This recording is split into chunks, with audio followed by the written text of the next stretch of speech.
Good morning, everybody.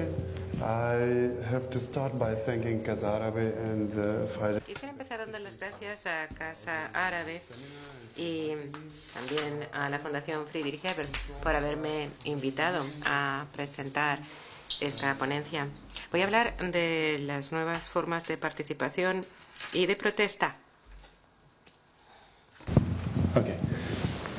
So I will focus on. Y me voy a centrar en Túnez, en el caso de Túnez. Yo soy tunecino y cuando me pidieron hablar sobre estas nuevas formas de participación y protesta, empecé a sondear a personas de la sociedad civil a mi alrededor para conocer su opinión, tratar de recopilar un poco sus ideas.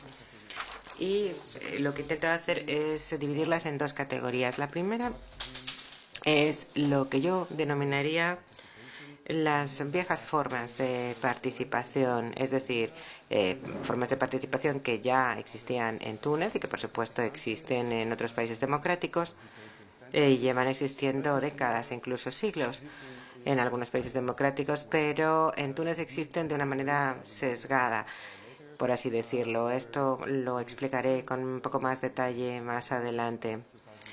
Y luego con la revolución de 2011, estas viejas formas, se han redescubierto, desarrollado, expandido y democratizado. Y luego hay un segundo grupo, digamos, de participación que se han descubierto en Túnez más recientemente, no solo las redes sociales, sino también entre los distintos participantes en la escena social en Túnez, que se caracterizan por la creatividad y la reactividad. Son nuevas herramientas. Y estamos hablando de tres actores, que son los que están, en primer lugar, redescubriendo las viejas formas de participación: los partidos políticos, los sindicatos y las organizaciones de la sociedad civil. Los partidos políticos ya los teníamos antes de la revolución. Antes de 2011 teníamos 7 partidos, que uno era el partido de Benaí, también y 4 de los, aparte de su partido, a 4 de los otros 6 partidos estaban directa o indirectamente relacionados con el gobierno en el poder. Y a partir de 2011 ha habido un estallido de partidos políticos. Un ejemplo: de 7 partidos hasta 2011 hasta 117 partidos en las elecciones de la Asamblea Nacional Constituyente. Más de 11.000 candidatos que representaban a unas 1.450 listas en 2011 y más o menos las mismas cifras para las legislativas de 2014. 55 partidos, más de 50.000 candidatos, 1.500 listas. Este crecimiento exponencial lo podemos debatir después también luego, pero ha tenido sus repercusiones positivas y negativas. Voy a hablar de las positivas para empezar, y es que cualquier ciudadano tunecino puede encontrar un partido político que le pueda representar en unas elecciones, desde la extrema derecha hasta la extrema izquierda. La segunda vieja forma, digamos, que se ha redescubierto lo han hecho los sindicatos. Teníamos sindicatos en Túnez antes de 2011. Bueno, teníamos uno, para ser precisos.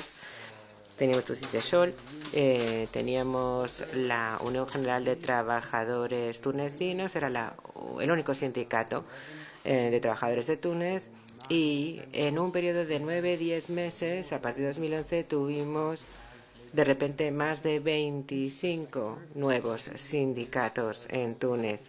Y les menciono aquí solo los más importantes. Estos sindicatos desempeñaron un papel muy importante, por supuesto, cada uno en su sector, pero también un papel muy importante en la mediación política Probablemente habrán oído hablar de la crisis que atravesó Túnez en 2013, después del asesinato de un diputado de la Asamblea Nacional Constituyente, Mohamed Brahmi, y precisamente un sindicato como Utica y con Turci Sol a la cabeza, precisamente desempeñaron un papel crucial para encontrar una solución política a la crisis. Lo hicieron utilizando también su relación con otro ejemplo de una nueva versión, digamos, de una renovación de estas viejas formas de participación, que son las organizaciones de la sociedad civil y que tenemos aquí.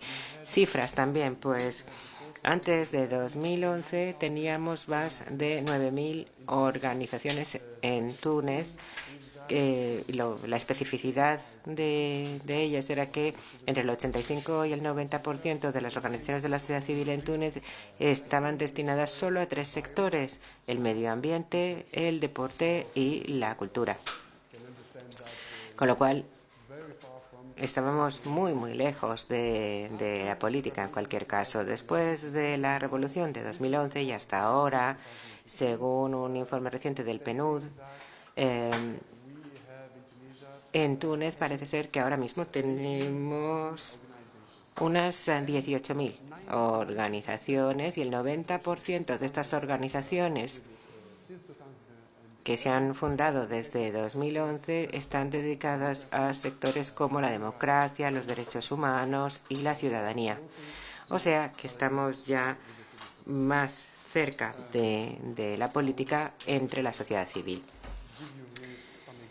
Algunos ejemplos.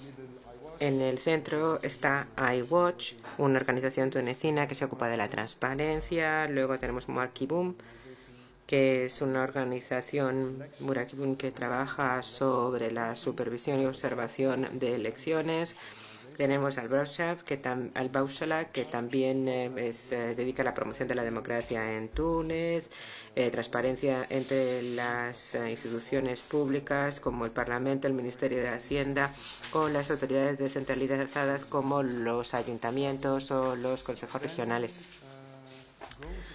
Luego podemos también ver qué ha pasado con las nuevas formas de participación. Aparte de los partidos, los sindicatos y las organizaciones de la sociedad civil, tenemos el crecimiento exponencial después de la revolución de estas nuevas formas de participación. Aquí he tratado de presentar una lista. La primera son las redes sociales y los medios. Tampoco voy a entrar en demasiados detalles con respecto a este punto, porque creo que las próximas sesiones sí que van a abordar los elementos más importantes, y además me parece que la mayoría de los aquí presentes conocen precisamente cómo funcionan las redes sociales: Facebook, Twitter, LinkedIn, para algunas personas, YouTube. Hasta ahora, en la sociedad civil tunecina se habían estado utilizando como herramientas profesionales para organizar reuniones, mítines, protestas e incluso también para la propia organización interna de las distintas asociaciones. Otra es la protesta artística, otra forma de participación. Muchos de mis amigos me pidieron que hablase mucho y hablase claramente de esta parte, que es muy importante: hablar de exposiciones, proyecciones de películas, arte callejero, danza. Voy a dar algunos ejemplos aquí de protesta artística que tenemos en Túnez. Este es un ejemplo. En junio de 2012, esta exposición en el Palacio Abdililla tuvo lugar, y Mohamed Ben Slama fue el artista que hizo esta exposición sobre el lugar de la religión en la sociedad tunecina y el lugar de la religión en la política. Esta exposición, y este es uno de los cuadros que presentó durante esa exposición, dio lugar a protestas masivas, sobre todo de salafistas e islamistas.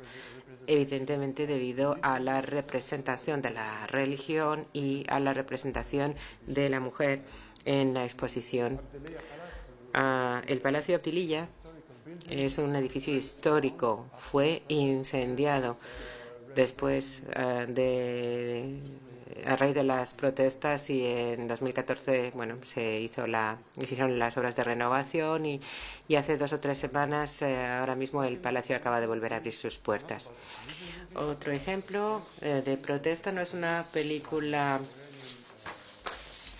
tunecina sino francesa, Persepolis, de una cineasta iraní. Es una película que se emitió por un canal público en 2012 y que también dio lugar a protestas masivas. Más de 100 heridos y también incluso algunos policías murieron a causa de estas protestas de islamistas y salafistas que se manifestaron por todo el país. También quisiera decir que con esta forma nueva de participación, esta protesta artística, las artes son la manera de trasladar ideas a través de exposiciones, películas o arte callejero, que tienen un impacto concreto e innegable sobre la opinión pública en Túnez. Y estas protestas pueden mostrar claramente cuál es la reacción ante esa intervención artística en sus distintas formas. Otras formas de participación después de 2011 en Túnez hubo muchísimas demandas y muchas actuaciones legales. Hubo muchas denuncias y demandas por parte de particulares, organizaciones de la sociedad civil, sindicatos, partidos. Las personas empezaron a acudir en masa a los tribunales para conseguir que se hiciera justicia. Por ejemplo, el Basala, que es una organización a la que yo pertenezco, en 2013 demandó a más de 2.000 ayuntamientos por no desvelar sus presupuestos y no ser transparentes en sus cuentas.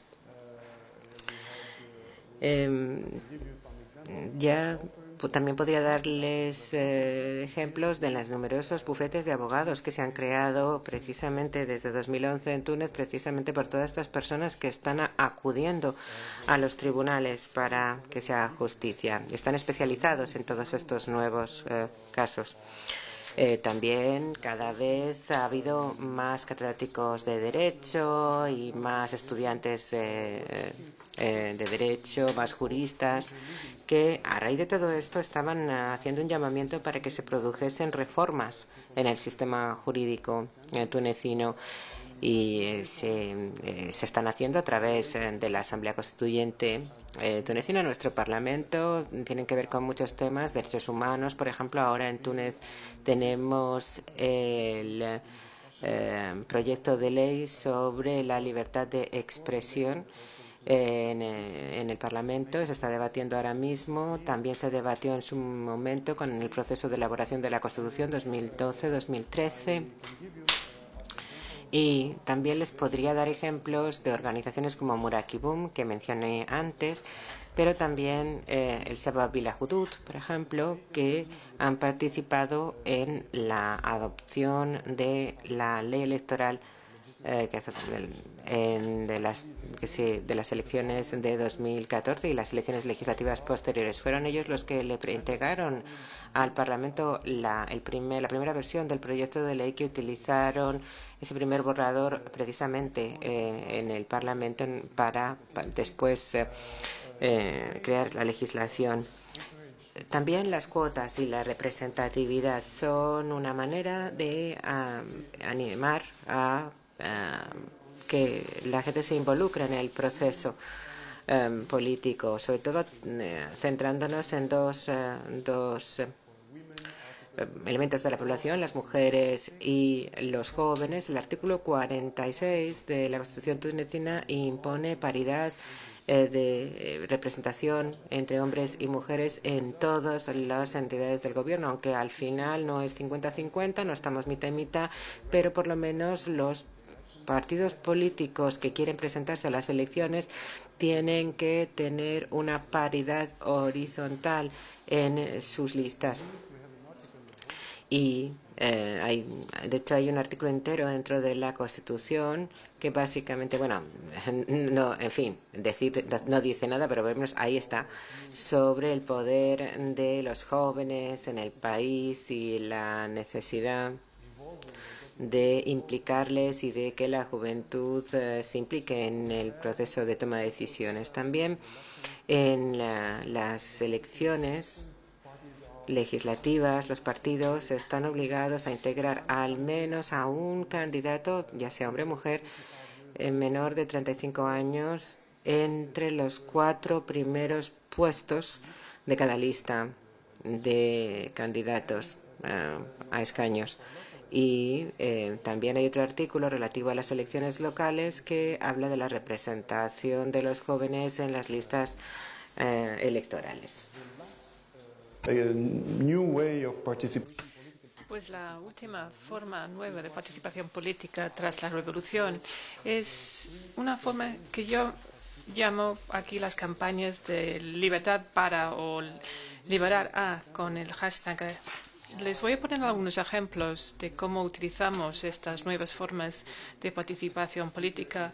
Este hashtag Twitter es una forma de referirse a una persona que está presta, que ahí tenemos hashtag free, liberará, libertad para. Y ahí pues en las fotos ven aquí pues el nombre de la persona. Aziz, por ejemplo, es un activista muy famoso en Túnez, un bloguero también. En 2012 pues le detuvieron y le metieron en la cárcel por posesión y consumo de drogas, básicamente cannabis. Evidentemente, pues como comprenderán, no fue el único motivo real por su detención. Y se lanzó una campaña muy importante, pues utilizando esta forma de comunicarse con hashtag y Twitter en los medios sociales. También se escribieron y se publicaron artículos en otros medios. Y había otras formas también de intentar liberar a estas personas. Y lo que hacemos aquí es articular todas estas formas de protesta a través de hashtag. Cafon aquí, a mano derecha, en la foto, es un rapero, un cantante, que también fue detenido también por consumo de droga, que es algo bastante común en Túnez. Estuvo 2 meses, bueno, los dos, la verdad es que Aziz también estuvieron la cuarta parte del periodo de su condena en la cárcel, pero recibieron pues una condena total de 3 y 5 años. Así que ha habido un impacto. Estas campañas no son la única manera de conseguir la libertad, porque pues fueron liberados, como decía, pues después de estar en la cárcel una cuarta parte de su condena. Y estas personas aquí son 2 periodistas también que fueron detenidos por el Estado Islámico en Libia. Estaban rodando un documental en el momento de su detención. Llevan detenidos desde junio de 2014. Y en Túnez, pues ha habido pues un movimiento bastante popular, importante, para por lo menos conseguir información sobre estas personas que además de pedir su libertad. Y hace 2 o 3 semanas pues el Estado Islámico pues anunció su asesinato, pero de momento no se ha podido ni confirmar ni tampoco pues desmentir esta información. No les quiero ofrecer una imagen demasiado idealista de las nuevas formas de participación política en Túnez. También les quiero comentar los aspectos negativos y no sé si les interesará pues debatir estos aspectos más adelante. La efectividad, la eficacia de esta nueva forma de participación. La verdad es que tenía que haber un punto de interrogación aquí, porque la gente empieza a dudar sobre la utilidad, la eficacia de estas nuevas formas de participación política. También les quería comentar los estándares también que son dobles. Es decir, si tú eres famoso, si eres activista, tienes suerte. Tienes suerte porque pues existe una especie de escudo que hacer las campañas, liberará, siempre te ayudarán los activistas para que salgas de la cárcel o para que no te detengan, pero los ciudadanos comunes, como los llamamos, pues son los pobres desgraciados. Es muy difícil que alguien te ayude. El tercer punto aquí es la falta de cohesión. Este crecimiento exponencial de la participación política, de los partidos políticos y los sindicatos, a mí me parece que ha conllevado una falta de cohesión. Les puedo poner un ejemplo muy sencillo. En 2014, en las elecciones legislativas, más de 1 millón de votos pues no consiguieron pues una representación en el Parlamento. Aquí hay una falta de cohesión, una multiplicidad de opiniones políticas, de actividades políticas. Las organizaciones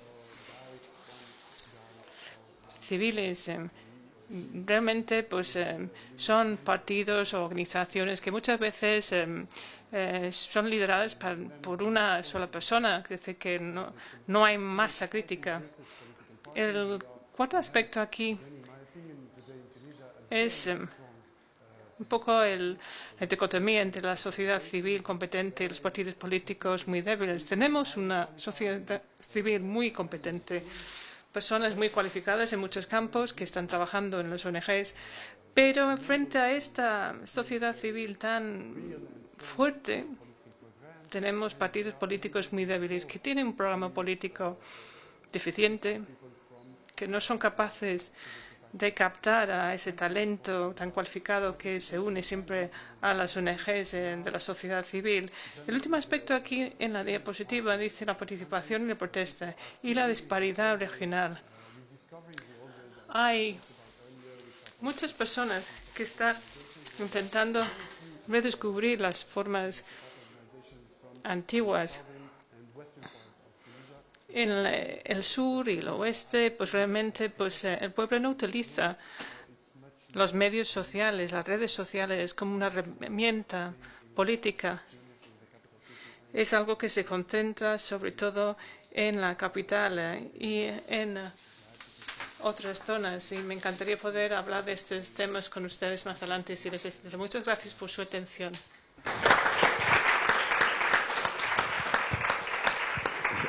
Thank you, Ziad, for this Muchas gracias, Ziad, por esa visión general.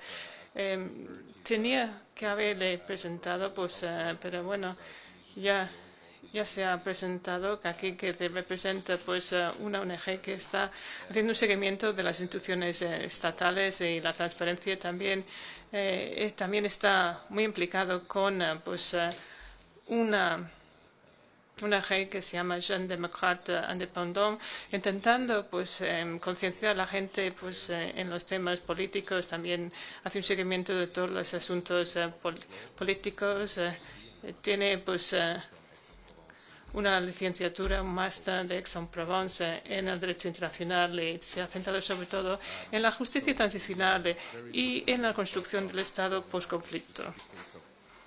Vamos a cambiar de tema, vamos a pasar del tema o el ejemplo concreto de Túnez. Como saben ustedes, pues ha tenido pues una evolución más positiva que Egipto, con 7 referendos, 7 elecciones, pero de momento pues no se ha conseguido casi nada.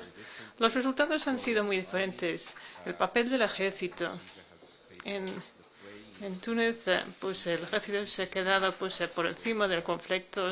En Egipto el ejército se ha implicado en repetidas ocasiones. Los partidos políticos en Túnez han avanzado con más cautela, de una forma más disciplinada. El papel de los sindicatos en Túnez también ha sido esencial, como ha dicho, sí, bastante independientes, capaces de desempeñar el papel de mediador. En Egipto ni son independientes ni tienen poder. Otro aspecto importante, los laicos tampoco querían establecer una prohibición en el caso de un gobierno religioso. Sabemos también que hay muchos combatientes tunecinos que se han unido a las fuerzas que están librando batallas en Irak y en Siria. En cuanto a los movimientos políticos y religiosos, hemos invitado aquí a Nada Hashemi, Neide, como se llama en americano, que es director del Centro para los Estudios del Oriente Medio y también es un profesor asociado, da clase en la política islámica y el Oriente Medio en Denver. Se doctoró en Ciencias Políticas en la Universidad de Toronto y antes también estaba en la Universidad Northwestern como profesor asociado y también profesor visitante en el Instituto Global del ULC. Ha escrito varios libros, artículos y también es coeditor del Movimiento Verde, la lucha por el futuro de Irán y también el Siria Dilema. Neda tiene la palabra. Karim, for the invitation. I'm very happy to be here. Bien, voy a hablar acerca de los movimientos políticos y religiosos antes y después de la primavera árabe y el futuro de la democracia en el mundo árabe islámico. Las imágenes de las televisiones árabes de repente adquirieron el hábito de multiplicarse. Desgraciadamente el orador está leyendo un documento que no tenemos los intérpretes. Se multiplicaron las pantallas y se dividieron en numerosísimas pantallas con las mismas personas y multitudes levantando banderas y en la capital de Bahrein, en Sana, la capital de Yemen, en la plaza Tahrir, en el Cairo, en las playas de Bengasi, en Libia y en las distintas avenidas de Túnez. Todo el mundo a los cánticos del mismo eslogan, la demanda del pueblo para que cayera el régimen. En la invierno-primavera de 2011 parecía como si hubiera un director único que hubiera dirigido toda una orquesta de protestas. Antes, sin embargo, de la primavera árabe, ya en 2010, los 150 millones de árabes parece que eran totalmente inmunes a la bacteria de la democracia que había infectado a la mayoría de los rincones del mundo. Llaman monarquías o dictaduras. Prácticamente todos los países árabes se habían anquilosado en formas políticas parecidas, con gobiernos que eran más o menos velados autocracias. Si se miraba un mapa del mundo y se veía un bloque de los países no democráticos, sobre todo se solían solapar con lo que era el mundo árabe. Afortunadamente, hace 4 años y de manera rapidísima, las caídas de los dictadores en Túnez, en Libia, otros en Yemen se desplomaron, lo cual llevó a más gasto público, reformas políticas y concesiones para calmar a las poblaciones. Una brisa de energía juvenil que recordaban a las revueltas de los años 60 y daban sugerían una nueva idea de empoderamiento y esperanza. Para aceptar los argumentos de que parecía que estos estados prácticamente neopatriarcales podían acercarse a los estándares modernos. A esa opinión parecía haberse visto superada por la primavera árabe. Eran días embriagadores y llenos de esperanza, pero ahora ya han quedado atrás. El mundo islámico actual tiene una perspectiva realmente sombría. La oscuridad prevalece en el panorama político y parece que en los años venideros el Oriente Medio está encaminado a turbulencias y a inestabilidad. ¿Qué ha pasado con los movimientos políticos y religiosos a partir de la primavera árabe? ¿Qué han aprendido en estos 4 años y qué papel pretenden desempeñar en los años venideros? Creo que la cuestión de los movimientos religiosos en el mundo árabe y el futuro de la democracia, sobre todo en el contexto de la primavera árabe, se han visto enmarcados por 2 eventos seminales y claves. Uno, el golpe militar de julio de 2013 y en Egipto y el auge de ISIS.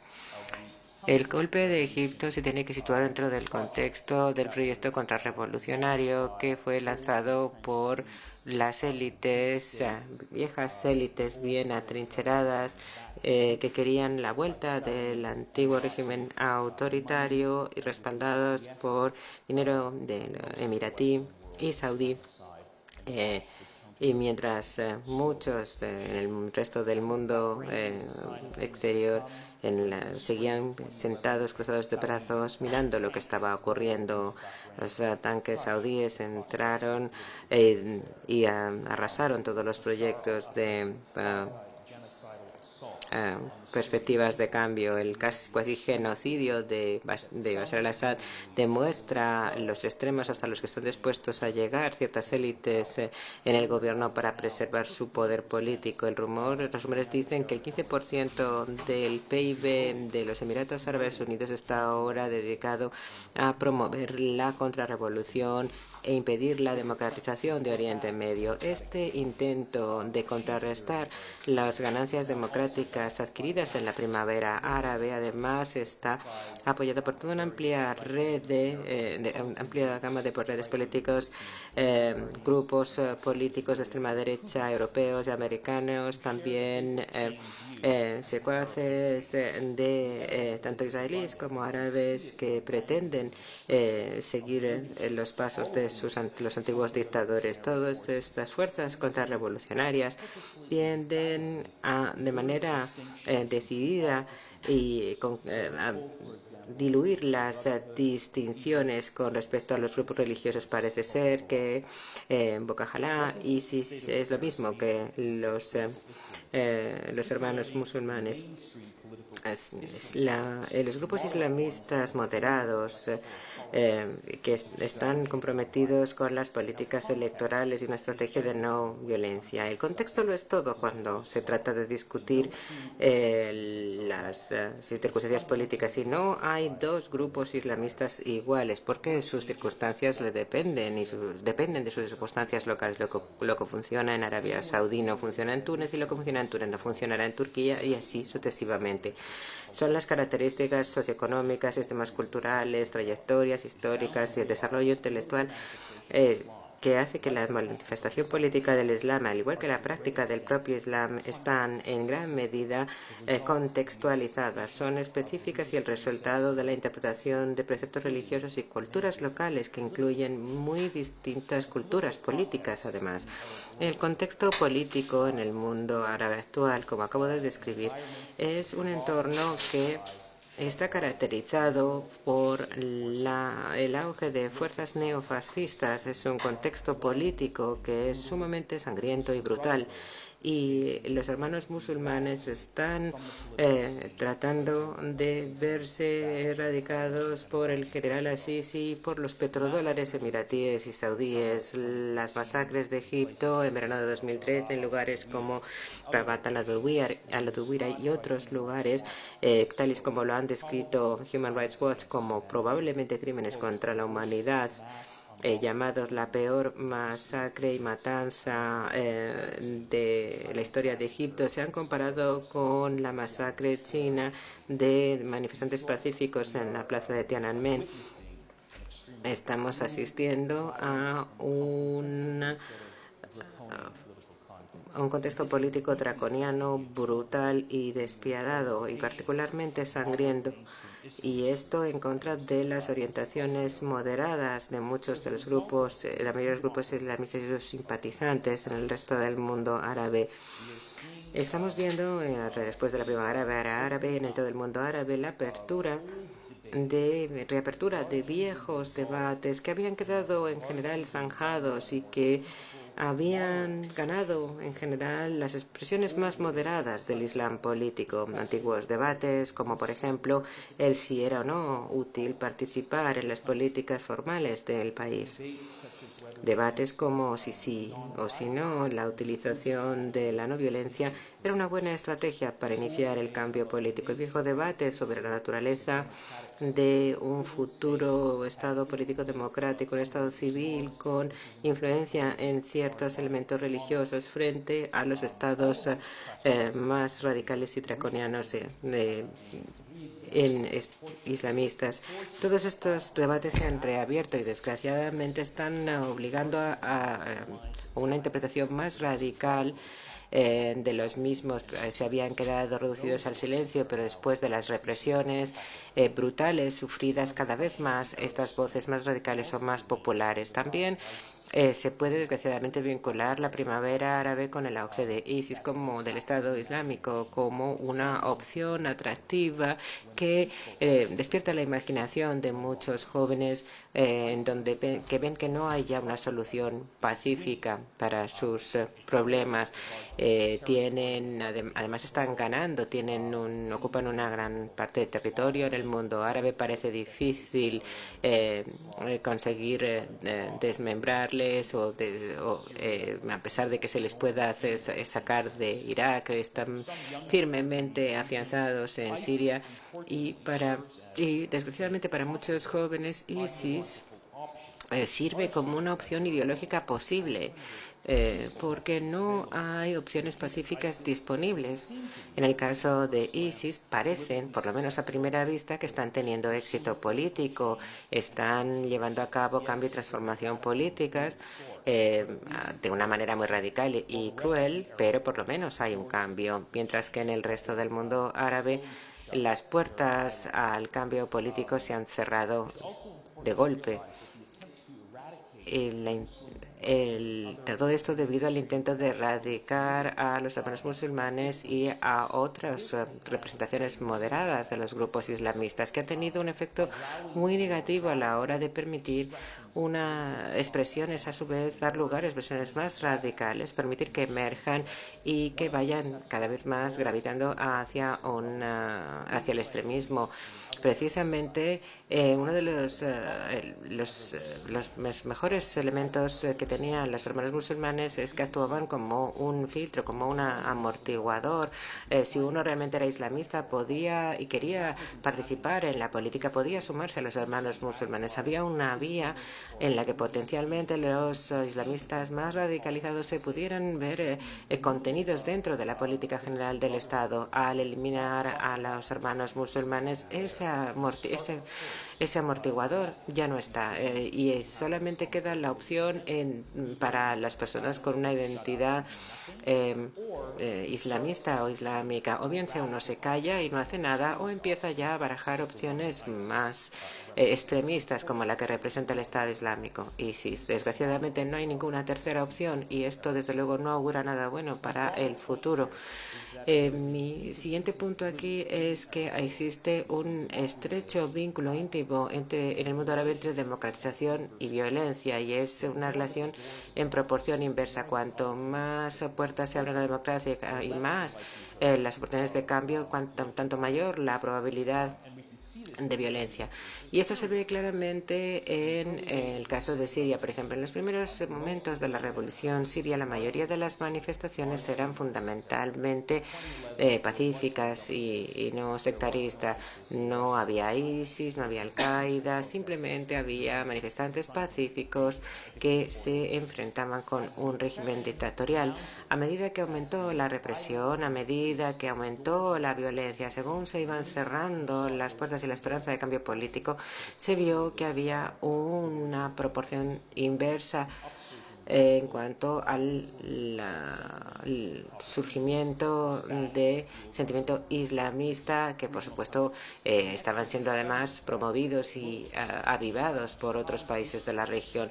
Los discursos yihadistas también dentro de la primavera árabe, es un estudio que se publicó en Estados Unidos después de la primavera árabe, que hablaba de cuál era el atractivo político de Al-Qaeda en la primavera árabe, que se vio reducido a mínimos históricos durante la primavera árabe, porque parecía que había oportunidades de cambio y de democracia en el mundo árabe, con cambios significativos sin tener que recurrir a la violencia. Sin embargo, todo eso ha cambiado y ahora vemos un surgimiento previsible y predecible de organizaciones y actuaciones violentas. No tengo estadísticas de aquí, pero me imagino que en breve tendremos cifras en las que amplios números de jóvenes egipcios están marchando a Siria para unirse a ISIS debido a las represalias brutales en su propio país.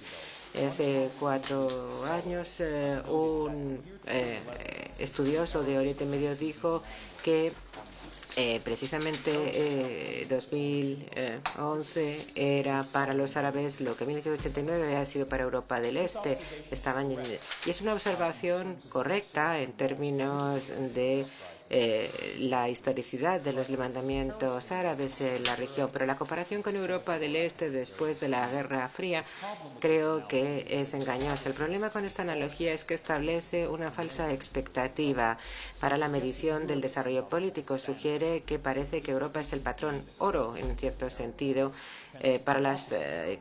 con lo cual las transiciones a la democracia en el mundo árabe deberían ser también suaves y sin fisuras, y si no hay algo que estaría yendo fundamentalmente mal con el carácter del mundo islámico. Y esto porque el problema es que el mundo árabe islámico no es Europa del Este. Se trata de áreas completamente distintas en cuanto a sus historias premodernas y modernas. Y además los indicadores que utilizan habitualmente los científicos sociales para medir las consolidaciones de los progresos tienen que ver con la modernización, altos niveles de industrialización, comunicaciones de masas, presencia de una estructura de clases medias sólida, la presencia de una cultura política adecuada. Es decir, existen normas valores e instituciones que promuevan la democracia. Cuanto más altos sean estos indicadores, tanto mejores las perspectivas. Viendo la comparación entre la Europa del Este de los 90 y el mundo árabe actual, dice que nos enseña que muchas de estas cosas que sí que existían en Europa del Este no existían en el mundo árabe, con lo cual unas aguas muy procelosas le esperaban a este proceso en todo Oriente, en todo el mundo árabe islámico. Si vemos los procesos de modernización, ha intentado entender cuál iba a ser la futura trayectoria de la primavera árabe. Un historiador de Princeton decía que las convulsiones vertiginosas y las conmociones sociales que acompañaron al proceso de modernización, cuando se transforman las sociedades y se reforjan con las fuerzas políticas, parecen ser más pronunciadas y cualitativamente distintas en el caso de las sociedades árabes islámicas que en comparación con Occidente. Y subrayando los cambios de transformación en Europa, por ejemplo, el analfabetismo, la alfabetización, la creación de la imprenta que llevaron a la modernización y al mundo industrial. Sin embargo, en el mundo islámico falta el equivalente de todos estos factores y otros más. Ha habido un aumento en la alfabetización, migraciones a las zonas urbanas, que son mayores para el mundo árabe, que lo fueron para Europa en la época de la Reforma, pero lo que ha ocurrido ha sido que se ha exprimido, se ha contraído el plazo en el que todo esto lo ha tenido que hacer el mundo árabe, varios siglos para que esto se produjera en Europa, mientras que solamente es apenas siglo y medio para el mundo árabe.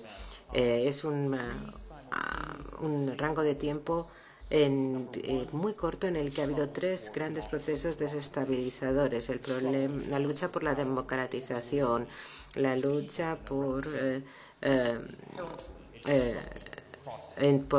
la lucha de las clases dirigentes, la lucha de los pueblos oprimidos. El antiguo régimen está muy presente y su influencia es un factor que complica aún más todas esas transiciones y que impide la reforma de un sistema político corrupto lleno de clientelismo, nepotismo, corrupción. Y en muy poco tiempo, se tardará tiempo hasta que se fijen las nuevas reglas y se sepa que la soberanía política de la democracia es la única válida. Y hace falta mucho para que esto se acepte. Y luego está otro proceso, la secularización, es decir, que se acepte por parte el proceso normal de la secularización en la democracia. Eso es muy difícil, primero porque la religión es un tema emocionalmente muy cargado, afecta a la identidad de grupo y de individual de las personas, y además porque los distintos grupos religiosos tienen unas ideas muy distintas de lo que papel que pueden desempeñar en la arena política. El poder cambiar todo esto requiere tiempo y produce necesariamente fricciones y tensión, como hemos podido ver lo que ha ocurrido en Túnez y en Egipto. Y por último, el mundo árabe se ha visto estabilizado por un tercer proceso, el proceso de la globalización. Los sociólogos reconocieron la conexión profunda en el siglo XIX entre las ideas y doctrinas y grupos existentes y cada vez más la globalidad y globalización de nuestro planeta, desde los avances de la información y de las tecnologías. Cada vez más la globalización está uniendo a poblaciones antes muy segmentadas, pero los individuos y los grupos se definen a sí mismos en relación a otros grupos e individuos dentro de la sociedad. Cuanto más sepamos la pluralidad existente, tanto más nos tenemos que ver obligados a preguntarnos qué es lo que diferencia y distingue a mi comunidad dentro de un mundo tan globalizado. Benjamin Barber, hace ya 20 años, en un libro llamado La Yihad frente a Macworld, decía que el nacionalismo etnopolítico y su auge era directamente proporcional y una reacción al aumento de la interdependencia política, económica y social de nuestro país, en nuestro mundo actual.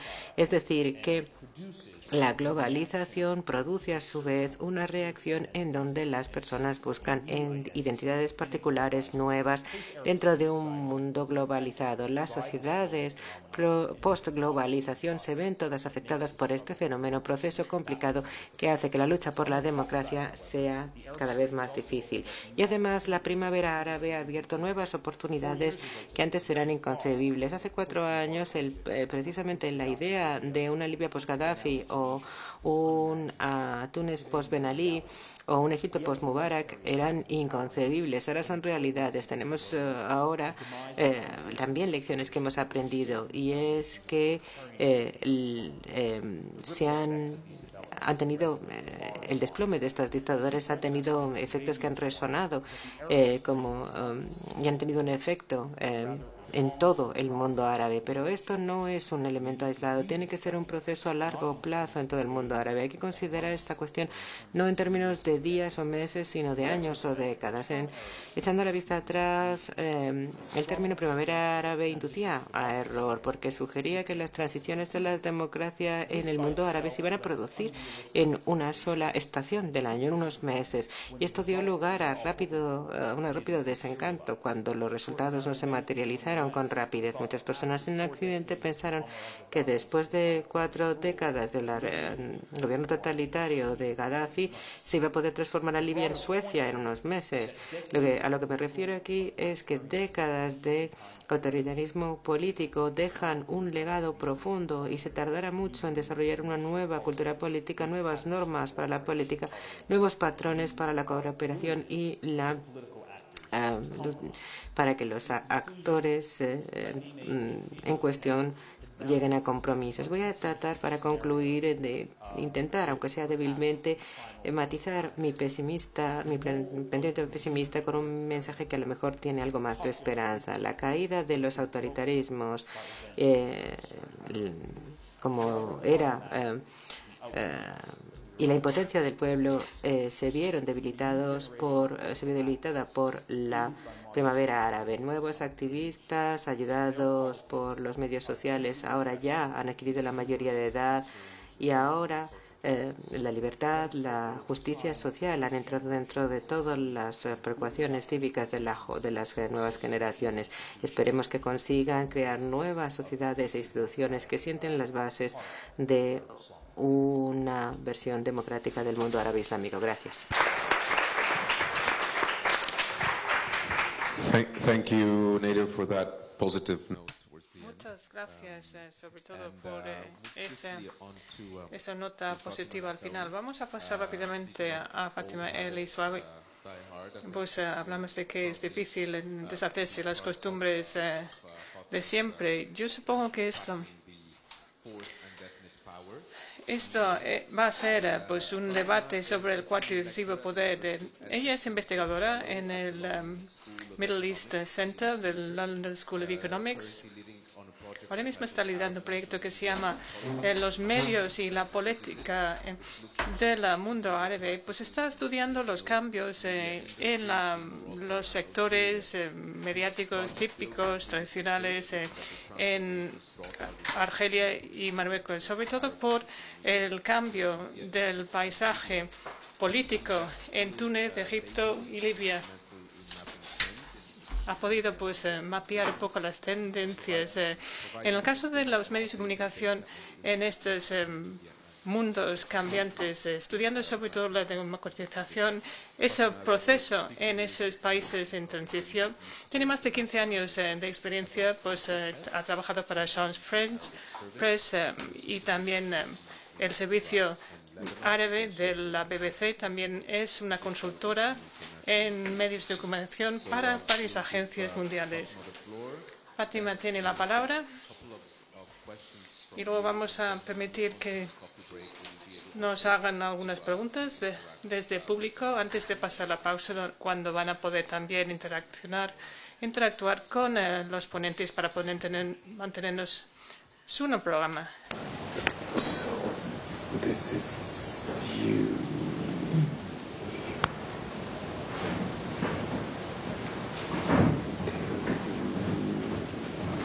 I think you need to play somewhere. Let's do that. This one. Okay, I'll play it like this. Okay. That's with the spacebar. Yeah. Okay.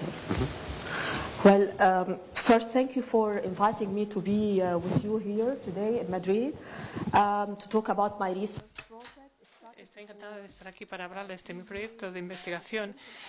Hace 3 años empecé el proyecto con una idea muy sencilla. ¿Qué es lo que está pasando en el caso de los medios de comunicación árabes tradicionales? La idea era poder centrarnos en las redes sociales, pero ir más allá. Queríamos también entender qué está pasando con los medios de comunicación tradicionales, la televisión, los periódicos impresos, sobre todo tras las revueltas. Esos sectores mediáticos que antes vivían con una censura, ¿ya están pasando por una fase de democratización? ¿Cómo son las costumbres, las prácticas de los periodistas a diario? ¿Cómo están abordando esta transición tan precaria? ¿Ha habido algún impacto del proceso de democratización en esos medios de comunicación de forma positiva o negativa? Esta fue la idea también apoyada por la sociedad abierta, Open Society, y también con el apoyo del centro. Me ha llevado a hacer un viaje muy emocionante e interesante. He ido a Túnez, a Egipto,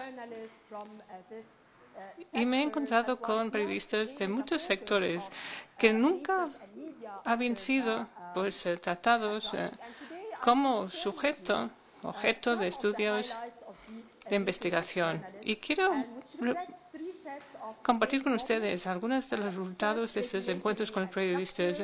Nos hablaron sobre todo de los problemas estructurales, de los problemas institucionales y de los editoriales. Son 3 tipos de problemas.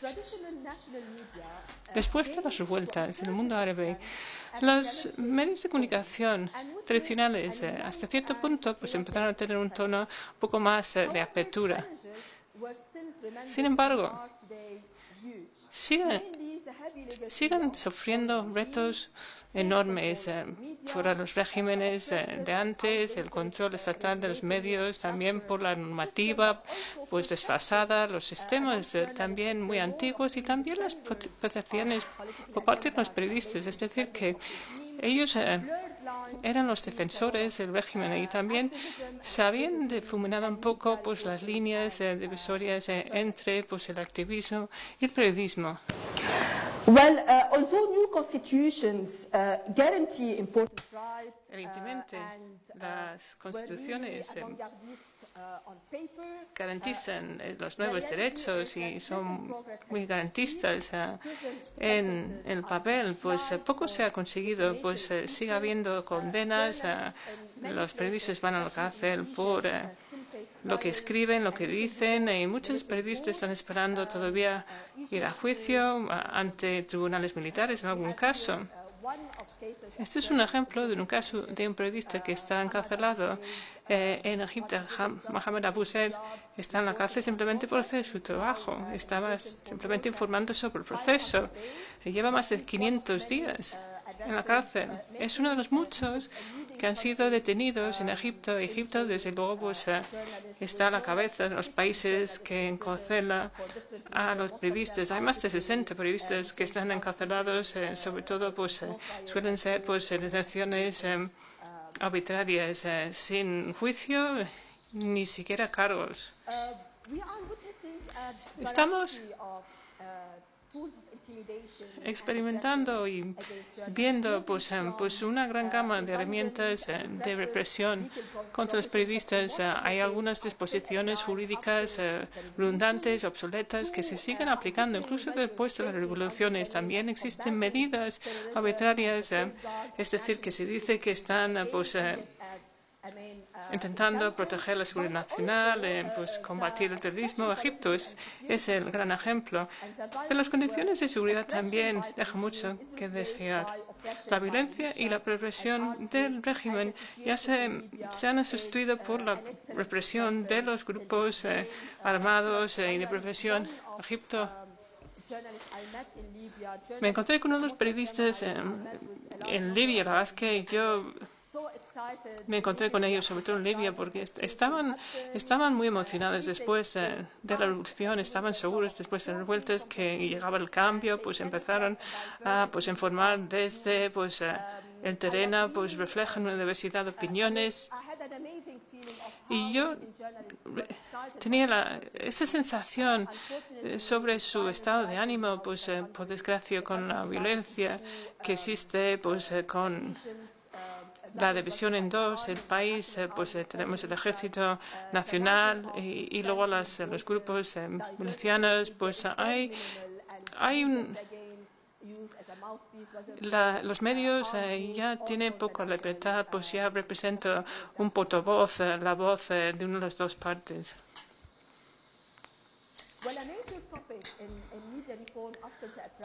Después de las revueltas, los medios de comunicación estatales tenían que contemplar qué hacer.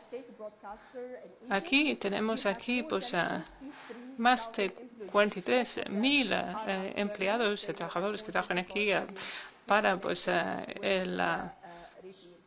la cadena principal, es que realmente no hacía nada, eran simplemente pues personas que apoyaban el régimen. Intentaron pues reformar los medios, pero sin éxito.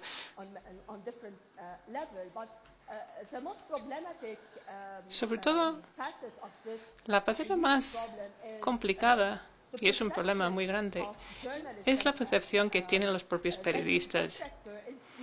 Es un sector que se ve como una plataforma para poder pues embellecer un poco pues en la imagen del régimen para defenderlo. Y los periodistas no son capaces de identificarse con otra forma de hacer su trabajo, es decir, que siguen sirviendo el régimen y defendiéndolo.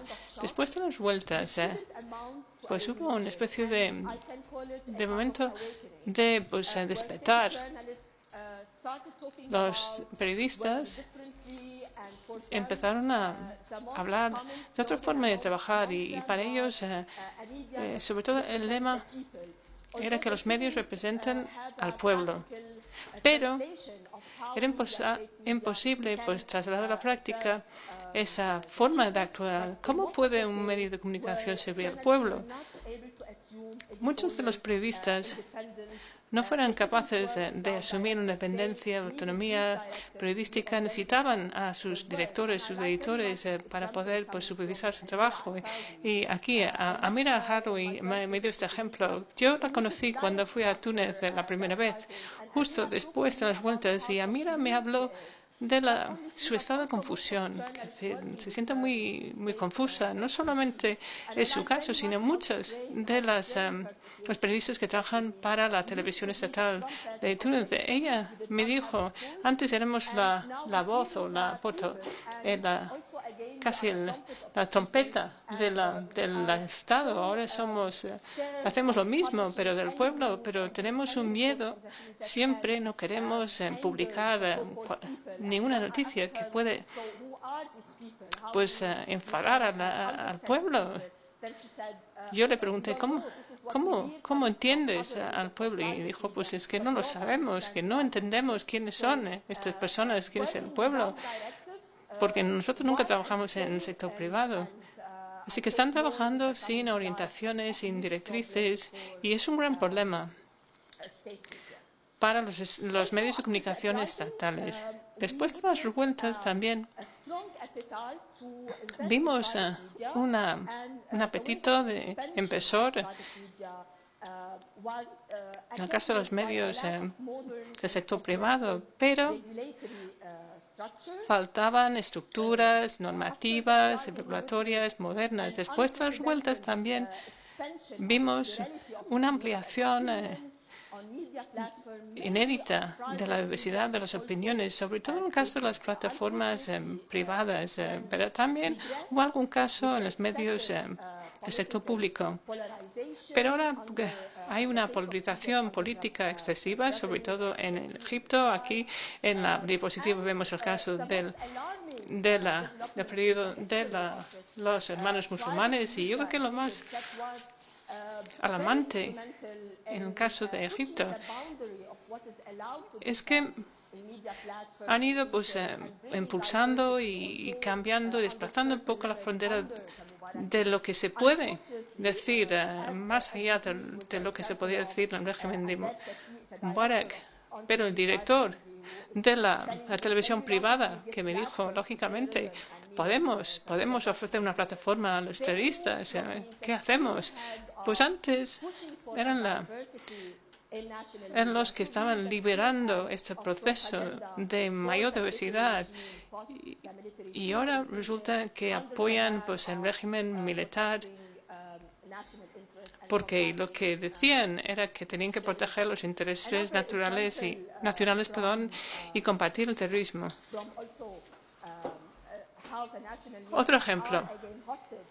Una vez más, se ve que los medios de comunicación realmente sirven a la política.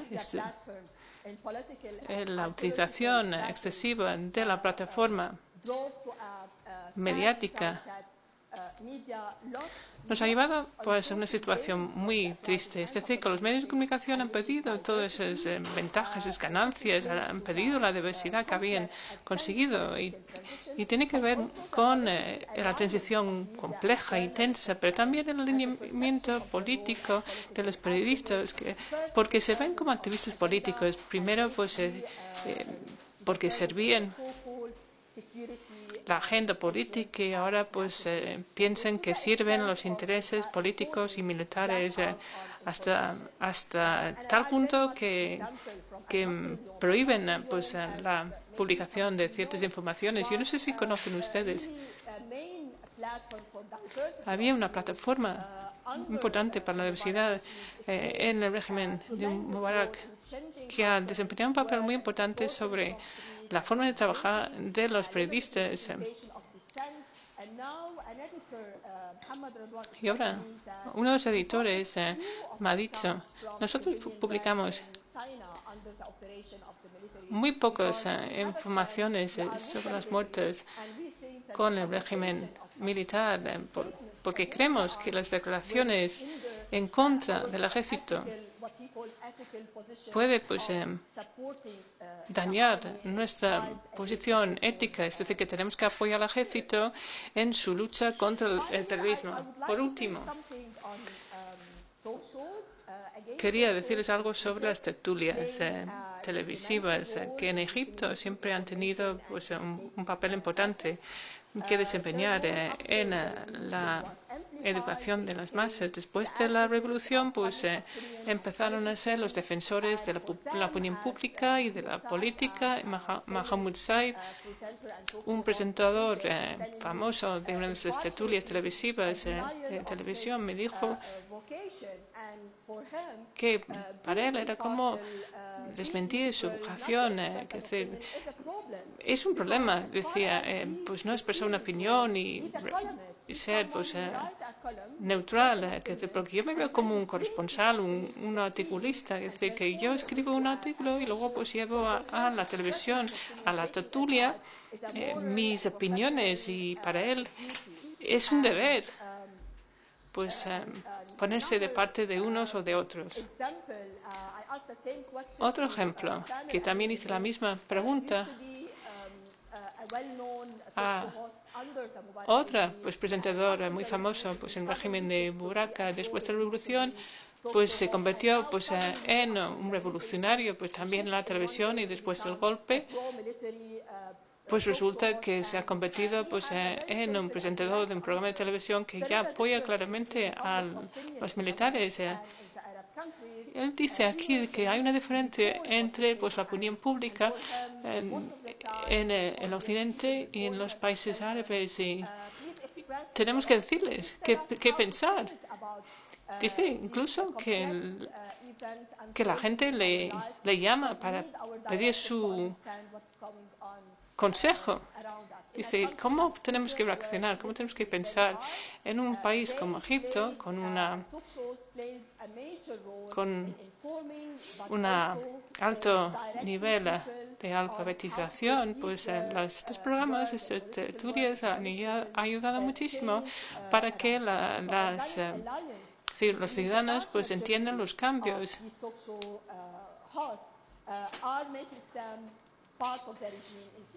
Entonces, algunos de estos programas y presentadores ya pues se han alineado con el régimen en lugar de supervisarle y velar por los demás.